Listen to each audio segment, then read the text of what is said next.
Happy Friday, beautiful people. So, okay, I missed a day, but in my defence, Thursdays are a bit manic when I'm at home because we have my 12-year-old is off at Esteemed Creatives, her beautiful education place, and I am Thursday is one of my days at Soul Wellness, where my therapy room is, where I do client sessions and things. And yesterday was supposed to be the day I set my room up, so that's actually having its grand opening today. So today's a bit mad too, but we're chill because I was going to go out earlier this morning, but now I am doing taster massage sessions later on this evening, and because the whole family's going, we're going a little bit later so that we're not there from like 11 a.m. till 11 p.m. Not quite that late, but for me to take them out here at like 10.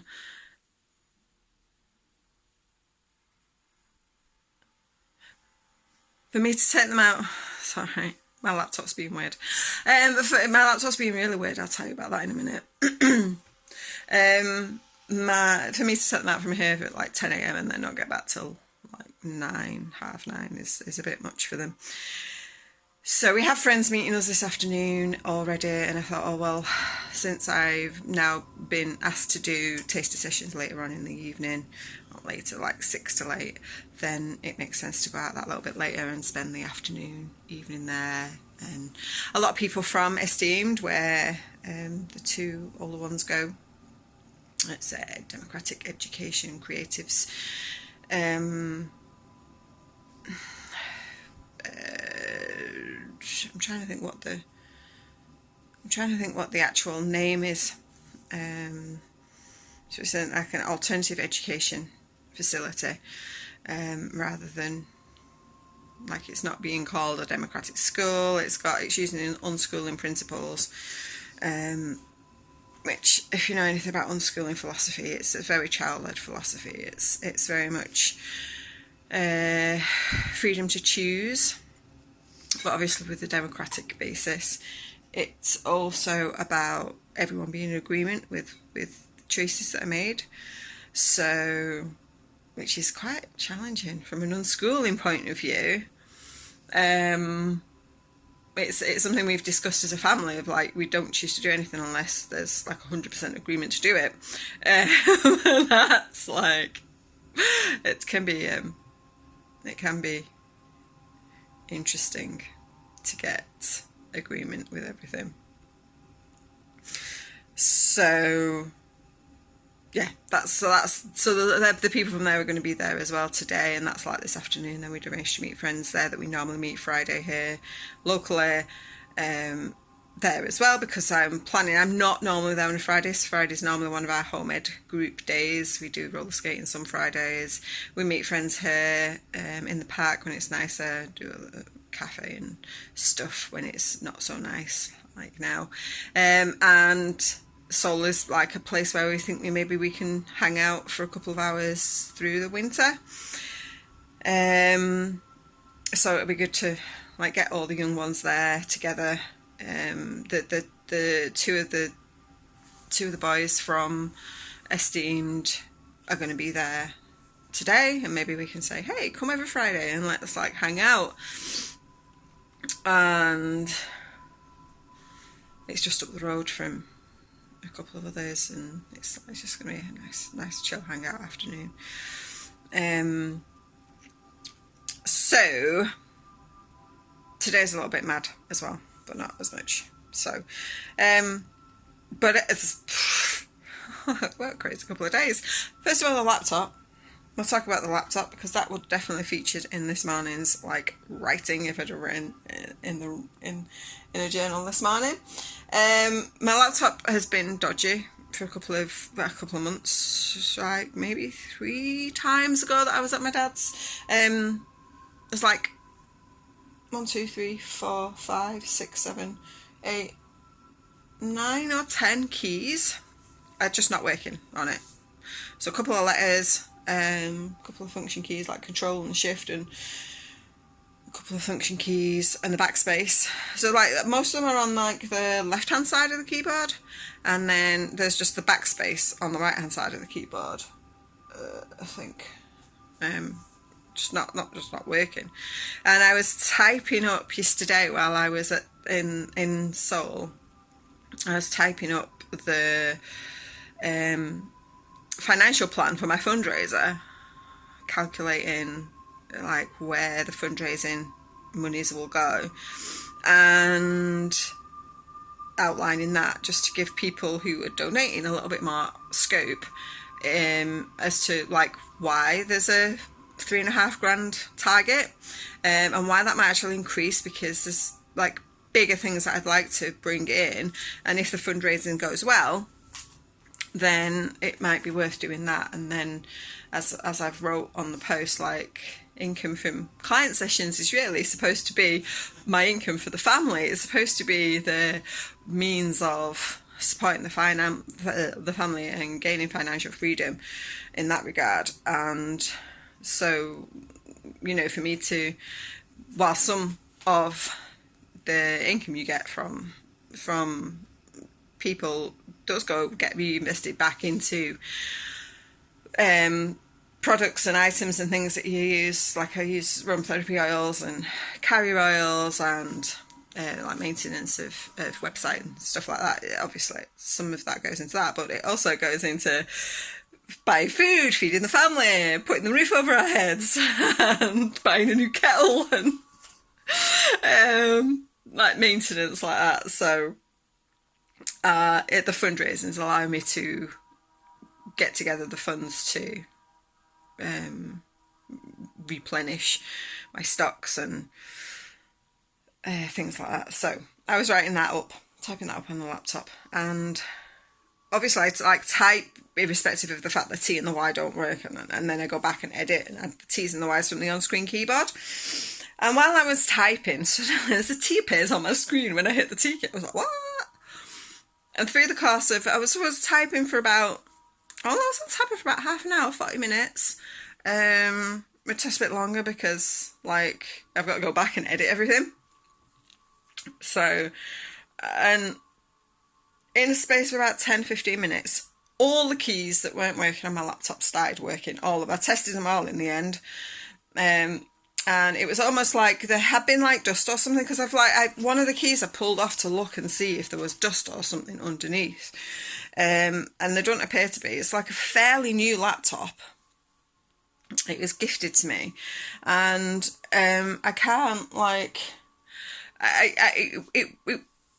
suddenly all the keys started working, and it took like a few taps of a couple of the keys to get them to actually function, and then they did, and they were working fine, and they worked for about another half an hour. There was like, yeah, these keys are definitely working, and I was like such a relief. Got home, they're not working again. I was like really excited, told the girls like, the keyboard's working on the laptop, and they're like, you'll have to show us, prove it. I was like, yeah, right, okay. So I opened it up later on in the evening. No T, no Y.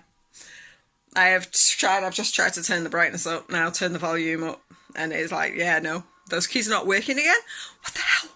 So I take it back to Seoul today and see if, obviously, it's a Seoul Wellness Centre, it's a healing centre, clearly.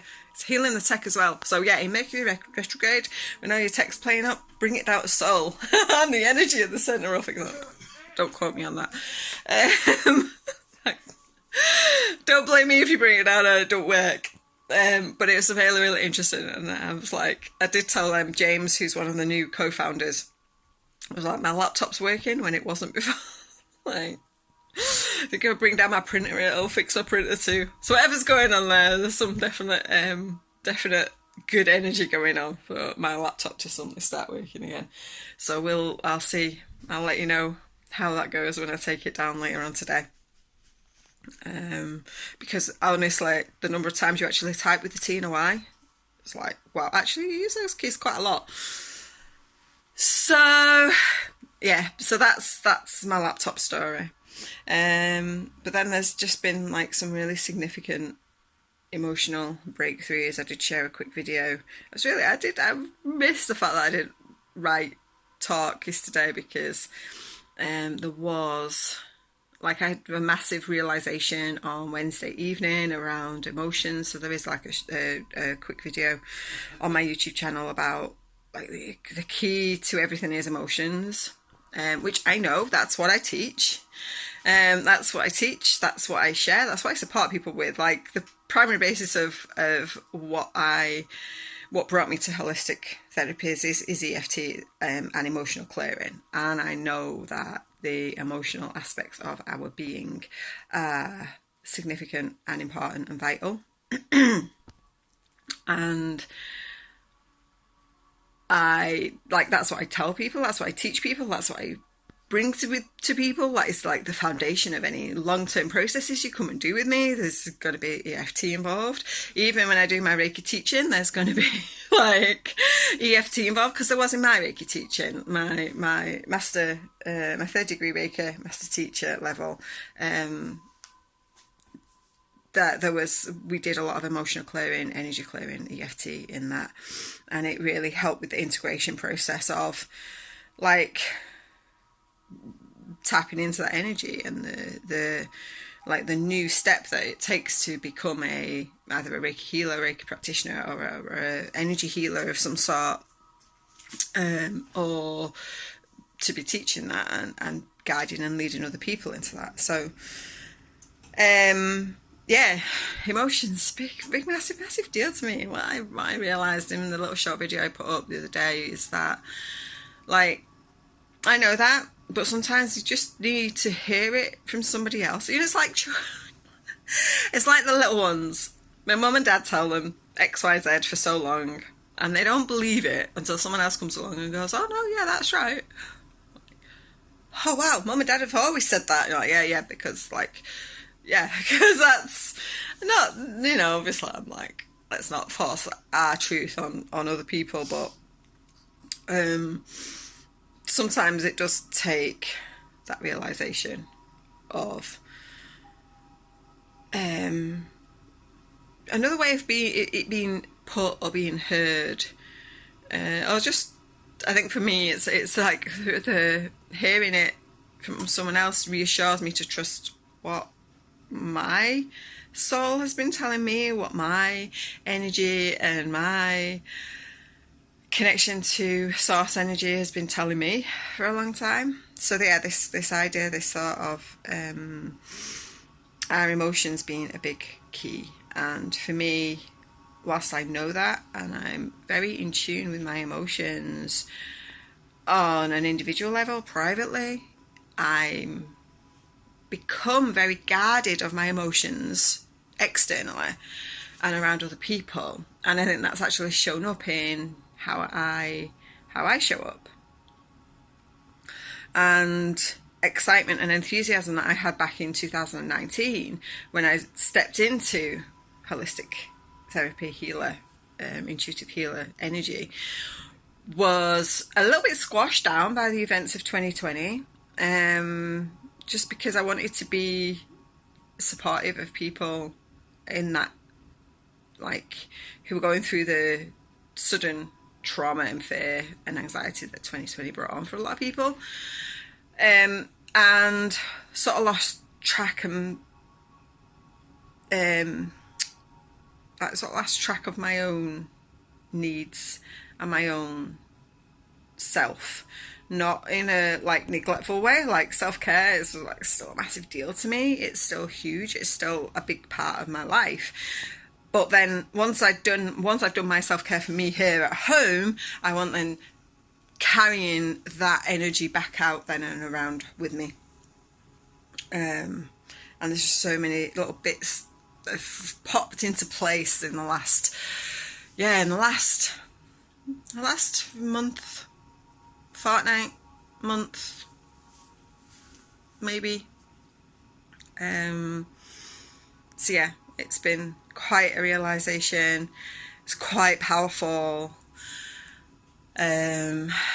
Feeling much more aligned with my purpose, with why I'm here, how I show up, how I get to show up, how I get to express my emotions without projecting any dense emotions on someone else. So how I can show up with my vulnerability, my sadness, my uncertainties sometimes, and my those denser emotions that might be showing up as a little bit of overwhelm, or a little bit of sadness, or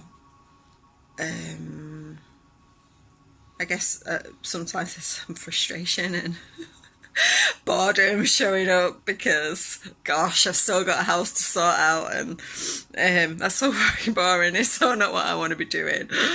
But to show up and share where I'm feeling that, which I get to do, have a defined throat center. I get to actually declare how I'm feeling, and not project that onto other people. But I think out of worry that I will, because I feel so intensely other people's emotions when they share with me, I think there's a little bit of concern from me, that compassion from me, that again, that undefined emotional center is it's a blessing and a curse, because I know that there will be times where I share my emotions where people do feel it really, really deeply, but hopefully because of the knowing and the clarity and the wisdom that I've got around how we protect ourselves from other people's emotions, even if you feel someone else's emotions really deeply, which as I do, I actually know how to clear that from me so that I'm not holding on to other people's emotions. Like when I hear someone's really sad story, or I tune into someone's really intense experience, in the past, that's stored in my solar plexus, my emotional center. It's stored in there really, really deeply. I truly believe it's why I gained weight for over a 6-7 year period, as well as storing my own emotions. I was sort of holding on to what other people were projecting at me as well. So then the emotional clearing practices that I do and I use, I'm really, really good at getting rid of not holding on to and not storing other people's thoughts and ideas and feelings and emotions in my body. But I am not allowing my own emotions to be fully expressed, because I don't want to put that onto other people, which is quite interesting to realise. So when I have even the hyper emotions, even when I'm excited about something, or I'm feeling really good. I do remember talking about this in 2020, about how when you're feeling happy and joyful and excited, and maybe this is when it started, because of what's going on around you. I know this is featuring a lot for people at the moment because of global situations where there's this holding back of the fact that we've got a really good life, or we're really happy, or we're really enjoying life, because there's people who are struggling and suffering in the world. But actually, when we raise our vibration, when we are happy, and when we create, when we've got that energy that then turns into creating, we actually get to help the collective to unravel some of these darker stories and move past these repeating cycles and stories of war and peace and animosity and division. We can remove that past that by practicing being in alignment and high frequency ourselves. So that, I believe, covers most of it. The last 48 hours. It's been a good one. Last night I just realised how much I'm not being fully tapping into my love language from other people, allowing other people. My love language is acts of service. So if you don't know anything about love languages, it's I'm not going into it now. It's just another modality of idea of how we best receive from other people their love, so that we can express ourselves to the best of our ability, because then we feel loved and accepted. And my love language is acts of service, which makes so much sense when I think about the family life.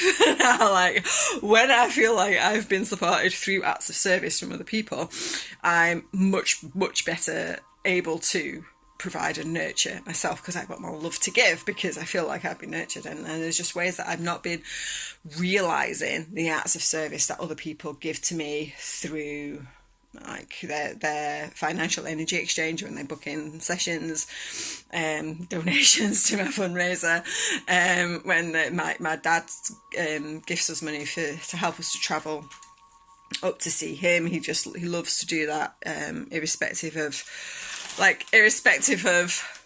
what I'm doing. I think because that's always been a family tradition where there's always that offer of gift and support and for each other, and to ensure that he's a pensioner, like, he doesn't have a lot to spend his money on, so gifting it to me for him is a big, like, it's a big part of his showing that he appreciates what I do for him. It's like fortnightly shopping, and when I go and help him do things like find his wallet or find anything that he's dropped on the floor in the last month that he's not been able to find, and things. So yeah, that was that was last night's realisation of how I get to tap in more to that love language, and accept more from other people, and it's just brought in a lot of the things that I've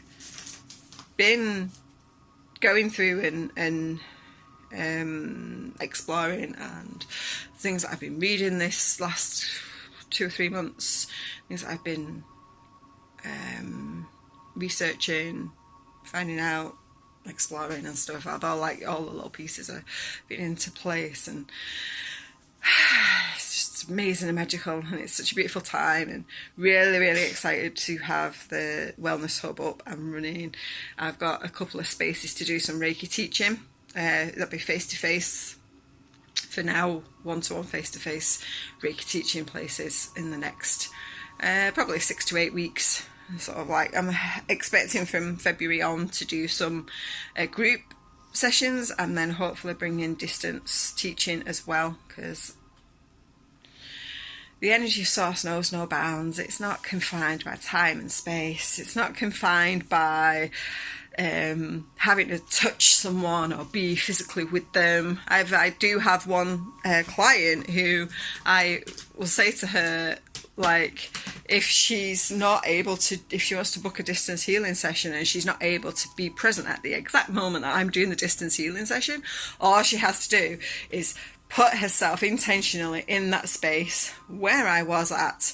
Like, say she's booked in for 3:30 and she's not able to make it in there till like 3:35. Now I message her, and I do this with all of my distance healing sessions anyway, but most people need to feel like they're actually in the right exact set time and moment where I am, and to receive. But that's like,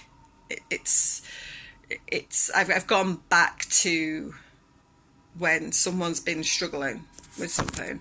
I've actually said, right, I've gone back to that time and space where they were when the incident happened.